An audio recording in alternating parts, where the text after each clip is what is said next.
హస్తినాపురంలో పెరిగిన ఈ ముగ్గురు యువరాజులు వాళ్ల భవిష్యత్తును మార్చింది ఒకే వ్యక్తి.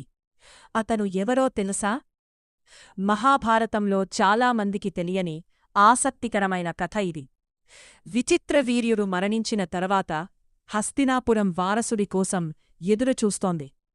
అప్పుడు నియోగ విధానం ద్వారా జన్మించినవారు ధృతరాష్ట్రుడు, పాండు, విదురుడు.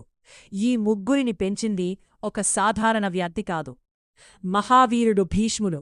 భీష్ముడు తన ప్రతిజ్ఞ కోసం జీవితాన్ని త్యాగం చేసినవాడు.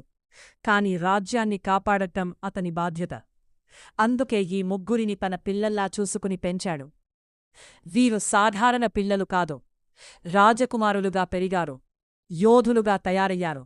భీష్ముడు వారికి చిన్నప్పటినుంచే క్రమశిక్షణ, ధైర్యం నేర్పించాడు. వారి శిక్షణ చాలా కఠినంగా ఉండేది. ధనుర్విద్య, ఖడ్గయుద్ధం, గదాయుద్ధం, యుద్ధవ్యూహాలు, గుర్రపు స్వారీ, యుద్ధవ్యూహాలు ఇవి మాత్రమే కాదు, రాజనీతులు, ధర్మశాస్త్రాలు, ప్రజలతో ఎలా ఉండాలో కూడా నేర్పించారు. వారికి శిక్షణ ఇచ్చింది గొప్ప గురువులు.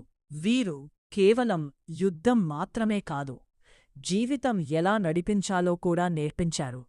ముగ్గురూ ఒకేలా పెరిగినా ధృతరాష్ట్రుడు బలవంతుడు కాని అంధుడు, పాండు శక్తివంతుడు, గొప్ప యోధుడు, విదురుడు జ్ఞాని, ధర్మవంతుడు. ఈ ముగ్గురి పెంపకం హస్తినాపుర భవిష్యత్తును నిర్ణయించింది. ఒకడు రాజయ్యాడు, ఒకడు రాజ్యం కోల్పోయాడు, మరొకడు ధర్మానికి ప్రతీకయ్యాడు.